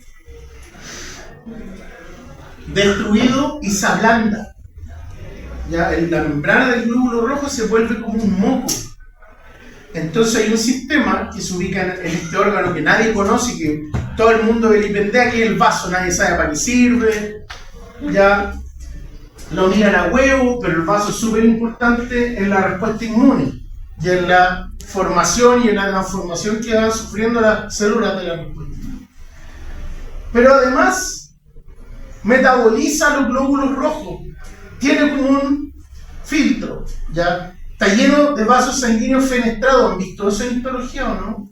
¿Se acuerdan que los vasos sanguíneos tienen hoyitos? Eso se llaman vasos sanguíneos fenestrados, ¿ya? Entonces, igual que un tamiz, igual que un filtro, que un colador. Entonces, si ustedes por el colador tiran agua, pasa. Pero lo más duro, ¿no es cierto?, queda en la superficie. El vaso pasa lo mismo. Pero ¿qué es lo que ocurre? Que los glóbulos rojos normales, como son duros y tienen una forma determinada, si aquí hay una brecha, ¿no es cierto?, un espacio, y este es el glóbulo rojo, Ya el glóbulo rojo pasa por el espacio, pasa, da vuelta, pasa de nuevo por aquí, vuelve a pasar. Pero después de 120 días el glóbulo rojo es como un moco. Entonces cuando pasa por el vaso, en lugar de llegar y pasar, queda atrapado en esas fenestraciones y entra al vaso. ¿Ya? Y adentro del vaso están los macrófagos así. ¿Ya? Chupándose los dedos porque aquí vienen glóbulos rojos nuevos. Entonces los macrófagos que hay en el vaso destruyen a los glóbulos rojos senescentes que por mala suerte cayeron allá adentro. ¿Ya? Ahí está, un glóbulo rojo normal pasa por el vaso sanguíneo, pero estos que ya están viejos, como pierden la forma y pierden esa rigidez en la membrana celular, atraviesan los tamices y aquí está el macrófago. Todo eso que está ahí es un macrófago, ¿ya? Y va a engullir al glóbulo rojo, se forma un fagosoma, después se forma un fagolisosoma y el glóbulo rojo se destruye por un proceso que se llama estallido respiratorio. Eso es de inmunología, dejémoslo hasta ahí nomás, ¿ya? Estallido respiratorio, así se llama, no tiene nada que ver con respirar, pero es porque aquí adentro cambia mucho, hay peróxido de hidrógeno, radicales libres de oxígeno, especies reactivas de oxígeno, incluso ácido clorhídrico. Se destruye el glóbulo rojo dentro de este sistema, ya en el vaso, y se libera el hierro, las porfirinas y la globina. ¿De dónde viene esto? De la hemoglobina. El resto de las proteínas también son recicladas. ¿Ya? ¿Qué pasa con el hierro? Ya se almacena como ferritina o hemosiderina en el hígado. ¿Ya? O se transporta a la médula ósea ya por la transferrina. ¿Para qué? Para que se formen más hemoglobina y por lo tanto pueda fabricar más glóbulos. Por otra parte, las porfirinas se convierten en la famosa bilirrubina, ya que es excretada en la bilis. ¿Ya? Y las globinas retornan al pool de aminoácidos. ¿Por qué? Porque la globina es la parte, la otra parte del fondo de la hemoglobina, la proteína, la más grande. ¿Ya? Se degrada por lo que se conoce como degradación protosomal y se reciclan los aminoácidos. ¿Ya? Eso ocurre en el vaso principalmente. Ahora,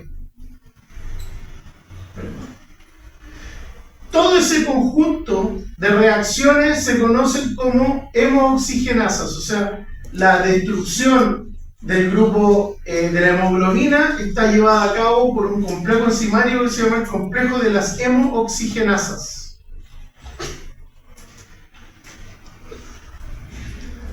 ¿Ya?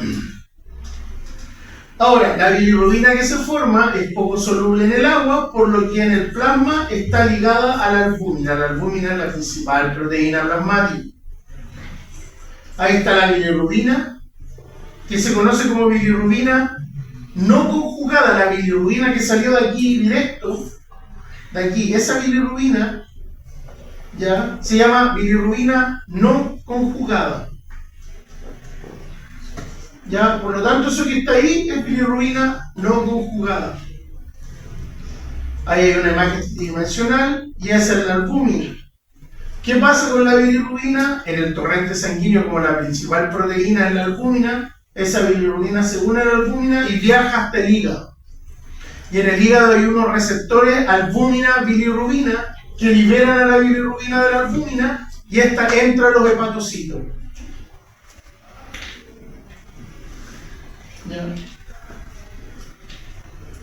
Ahora, ¿de dónde puede obtener el grupo M? Principalmente, ¿no es cierto?, de la degradación de los glóbulos rojos senescentes, viejos. Ya no significa senescente. Senecer es envejecer. Ya senil, saben, ¿no es cierto?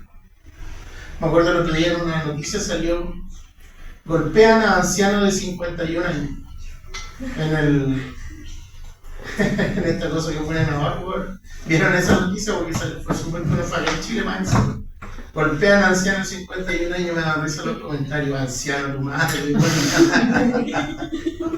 Porque ¿cómo va a ser un anciano de 70 para arriba y hasta por ahí nomás? Yo conozco un viejito que está más parado que tiene como 75. ¿Ya? pero eso significa senescente, anciano. Bueno, el proceso de destrucción de los glóbulos rojos se llama hemólisis. Entonces la principal fuente de grupo M de bilirrubina es la hemólisis de los glóbulos rojos senescentes.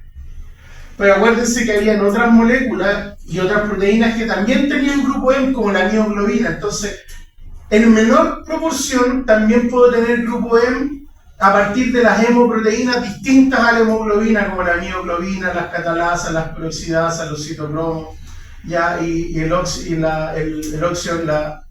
la óxido nítrico sintetasa, ¿ya?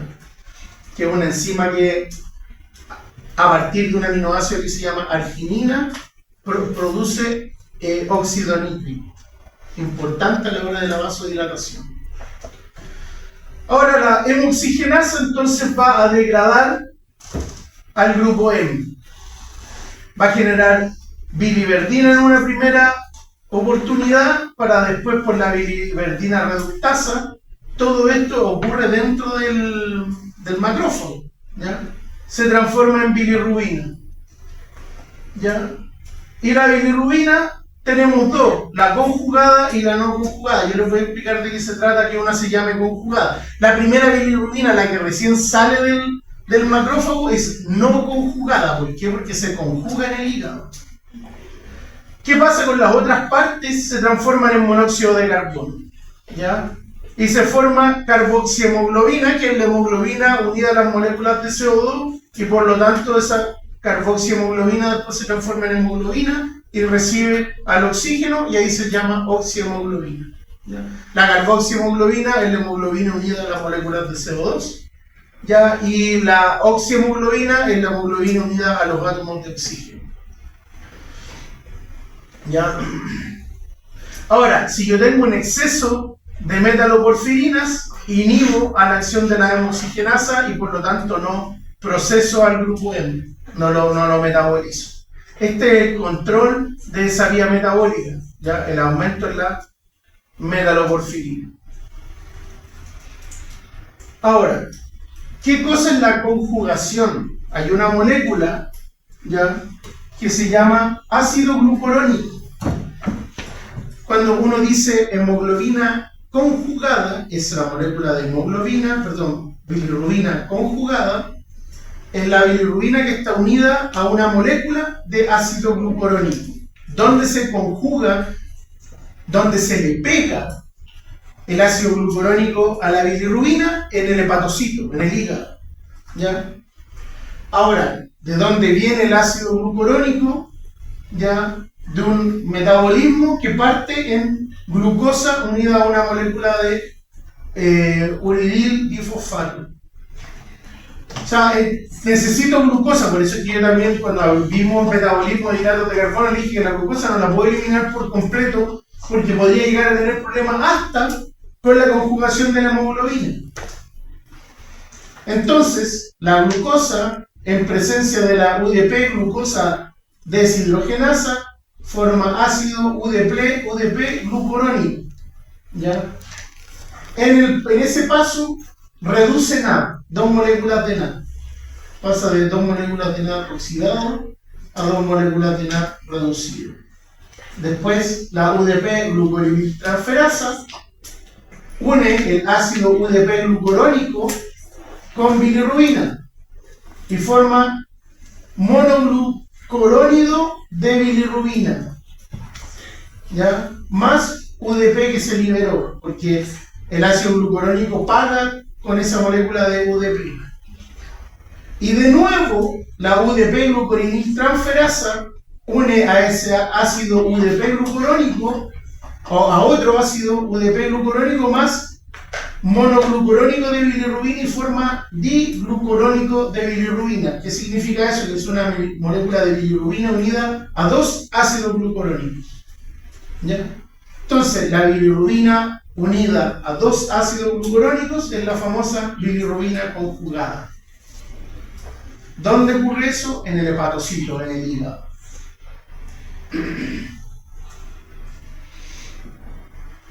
¿Ya? ¿Qué pasa con la bilirrubina conjugada? La bilirrubina conjugada se elimina, se une con colesterol y forma sales biliares. Todo se ocupa. ¿Y para qué servían las sales biliares? Para reducir el pH. Para metabolizar los líquidos. Claro. ¿Pero cómo se llama ese proceso? Glucosa. No, pero lo que hacía las sales biliares. Ah, como un buffer. Sí, actuó como un buffer y cambiaba, ¿no es cierto?, el ambiente electrónico. Pero eso tenía un nombre. No, emulsificar la grasa. Emulsiona la grasa. Al emulsionarla se cambia el ambiente electroestático del ácido graso y eso permite que las enzimas, ¿no es cierto?, que degradan los ácidos grasos puedan encontrarse con el ácido graso y que no las repelen. Porque puede ser que las enzimas están en un medio opuesto. Y eso es un resumen de lo que les estaba contando. De la degradación, de dónde vienen, ahí está el fémur. Ya, ¿por qué? Porque hasta cierta edad el principal órgano productor de células sanguíneas es la médula ósea del fémur. ¿Ya? Y después al final la cresta ilíaca, ya que el hueso que está aquí, ¿no es cierto?, en el hueso coxal. Esa cosa, el hueso coxal, no sé si lo han visto en la anatomía, que parece como una pizza. En esta parte es como redondito, es como plano y después redondito. ¿Ya? En esa parte, como el borde de la pizza, ahí se produce después, cuando uno es más viejo, las células sanguíneas. Ya. Ahora, resulta que en ciertas condiciones yo puedo aumentar la producción de bilirrubina por sobre las capacidades normales de metabolizarla. Metabolizar la bilirrubina significa conjugarla, ¿ya? ¿Para qué? Para producir junto con colesterol sales biliares. Pero en ciertas condiciones el sistema no me da, ¿ya? Y por más que yo tenga un hígado sano, produzca ácido glucurónico de forma normal, la velocidad con la que voy a conjugar la bilirrubina disminuye, ¿ya? Y eso me lleva a primero tener lo que se conoce como hiperbilirrubinemia, que es el aumento de la bilirrubina en sangre, que puede ser conjugada o no conjugada, ¿ya? Y dependiendo de qué tan alta es la concentración de bilirrubina, puedo llegar a tener ictericia y parecerme a Homero Simpson, ¿ya? Cuando la concentración de bilirrubina en la sangre excede a 1 miligramo por decilitro, o sea, 1 miligramo de bilirrubina ya por cada 100 ml de sangre, que es lo mismo que 17,1 micromoles por litro, existe hiperbilirrubinemia. Tengo la bilirrubina alta solamente. ¿Ya? ¿A qué se puede deber un aumento de la bilirrubina? Por sobre las capacidades. ¿A quién se le ocurre? Por sobre las capacidades. ¿De dónde es que venía la bilirrubina? ¿De la destrucción de qué cosa? De la hemoglobina. ¿Pero dónde estaba la hemoglobina? ¿Dónde? En el glóbulo. Ah, en el glóbulo rojo, bien. ¿Ya? En el glóbulo rojo, ¿a usted se le ocurre en qué situaciones yo podría aumentar la destrucción de mi glóbulo rojo? Con exceso de vitamina K se podían destruirlo. Sí, pero una cosa que sea menos rebuscado, que sí, efectivamente, si tú aumentas la vitamina K puedes producir eso. O sea, es rebuscado igual, pero cualquiera de ustedes está proclive a tener ese tipo de circunstancias en el fondo. ¿Ya? ¿No se les ocurre? El veneno. ¿Qué veneno? De la araña de rincón, por ejemplo.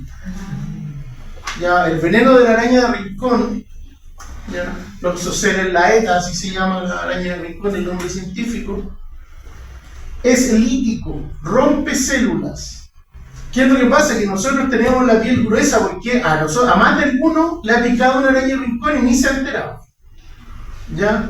Porque como tenemos la piel gruesa, la araña pica porque las arañas de rincón tienen los colmillos, que en el fondo se llaman quelíceros, muy cortos. Entonces quedan en el pellejo, digamos. Entonces se producen a veces una irritación, alguien dice, hoy me picó algo acá, se me puso feo, pero no pasa de eso. Ahora, si tenemos la mala suerte que la araña rincón nos picó juntos y justo le apuntó un vaso sanguíneo, un capilar, ahí estamos fritos. Porque ese veneno entra a la sangre y va a destruir glóbulos rojos. ¿Ya? Por sobre la capacidad que tiene el vaso de metabolizar esos glóbulos rojos, de reciclarlo. ¿Ya? ¿Qué es lo que pasa cuando les pica una araña rincón y les pica mal? Lo primero que se afecta son los riñones. ¿Por qué? Porque se taponan los glomérulos con las membranas celulares de los glóbulos rojos. Entonces, las personas más graves sufren insuficiencia renal. ¿Quiénes son los más propensos, creen ustedes, a tener ese tipo de consecuencia en la picada de una araña rincón? ¿Los diabetes? Adulto mayor. Los adultos mayores, pero ¿y por qué el adulto mayor?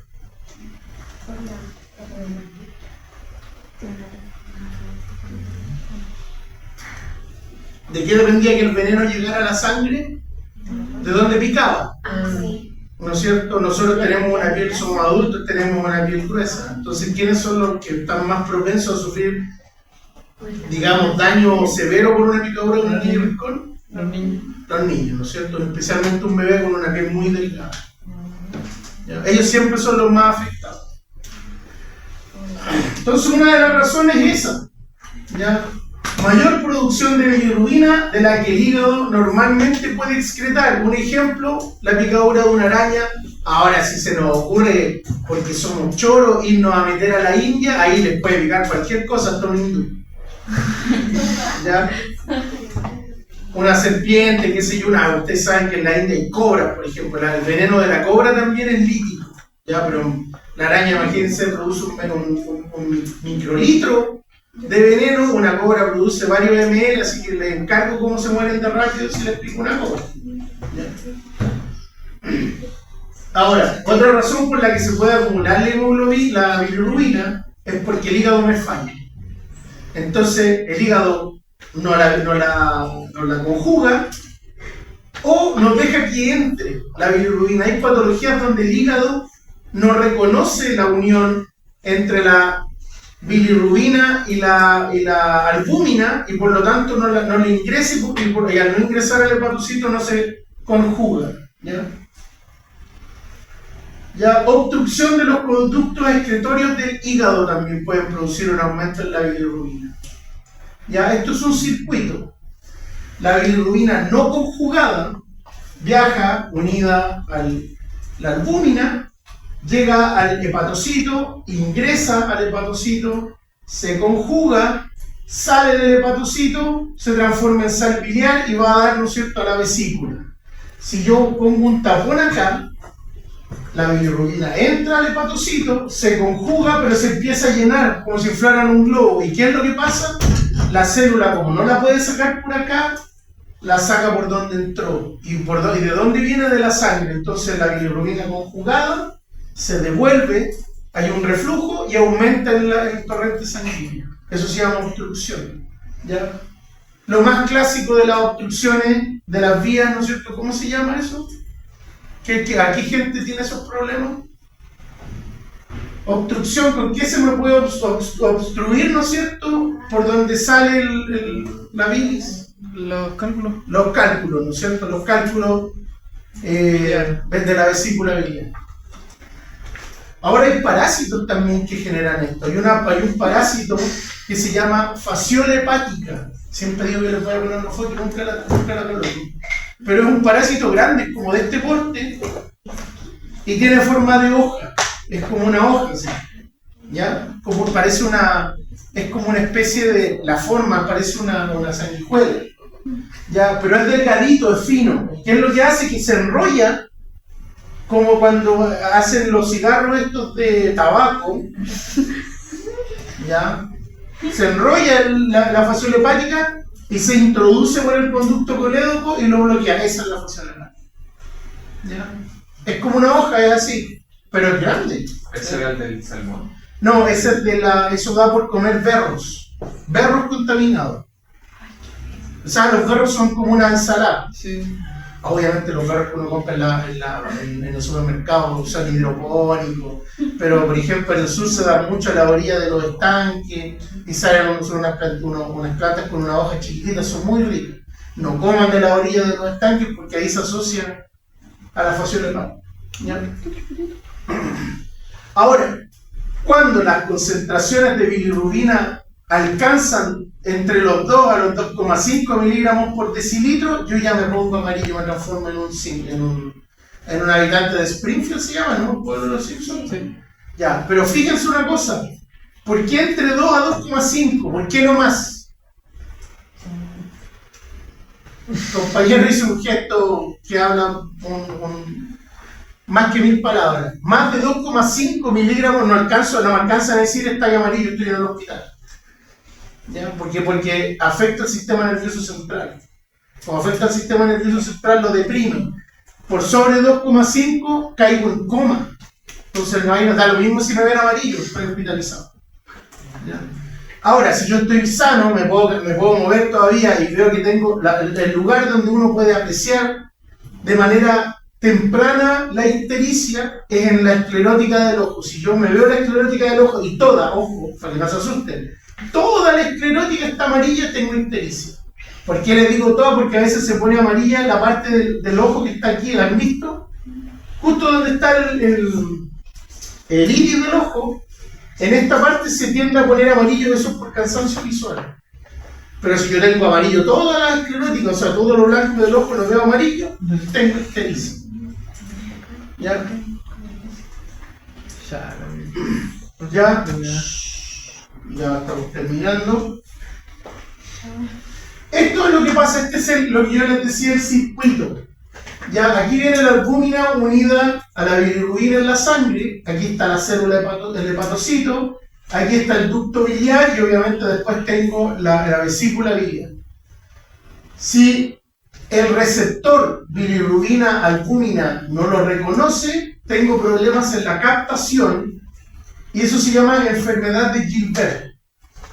¿Ya? Y en el torrente sanguíneo, anoten estas cosas, aumenta la bilirrubina no conjugada, porque como no está entrando, no se conjuga. Ahora, la bilirrubina entró al hepatocito, pero no se conjugó. Ictericia neonatal, ictericia tóxica, eso quiere decir que me tomé un kilo de paracetamol, por ejemplo. Una de las ictericias tóxicas más comunes en Chile es por intoxicación con paracetamol. ¿Ya? Síndrome de Crigler-Najjar, una enfermedad que afecta a las enzimas que conjugan la bilirrubina, y la enfermedad de Gilbert, porque además de afectar la captación, afecta también la conjugación. ¿Qué cosa es la ictericia neonatal? Ya, yo les voy a mostrar una guagua.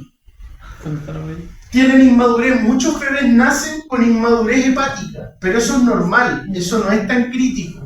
¿Ya? Y como nacen con inmadurez fetal, nacen amarillos. ¿Por qué nacen amarillos? Porque yo les dije que la bilirrubina venía de la destrucción de los glóbulos rojos, ¿no es cierto? Ya. Los bebés tienen una hemoglobina distinta a la de los adultos, que se llama hemoglobina conjugada con una molécula que se conoce como 2,3 difosfoglicerato. El 2,3 difosfoglicerato promueve la unión del oxígeno con la hemoglobina. Como en la sangre fetal obtiene el oxígeno de la sangre materna, la hemoglobina fetal es más afín por el oxígeno.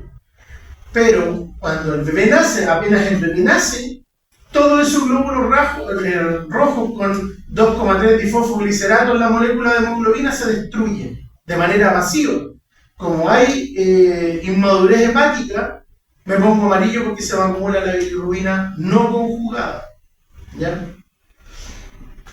Ahora, conjugué la bilirrubina, aquí estoy bien y acá también. La conjugué, pero llegó una fasciola hepática, un cálculo, una fasciola hepática, un cálculo de la vesícula biliar, o lo que es peor, un tumor en el páncreas. Ya se produce entonces una obstrucción.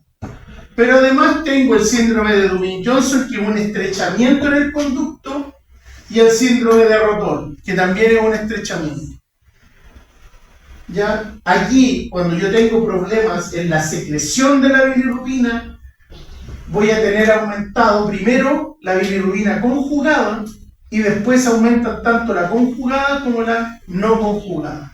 O sea, ustedes haciendo el análisis de cuál de las dos bilirrubinas está afectada o cuál es la que aumenta primero o la que aumenta más, yo puedo determinar si el problema es aquí, aquí o acá. ¿Ya? Eso es un pobre hígado.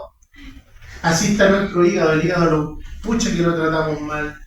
Tomamos, fumamos, ¿no es cierto? Fentanilo,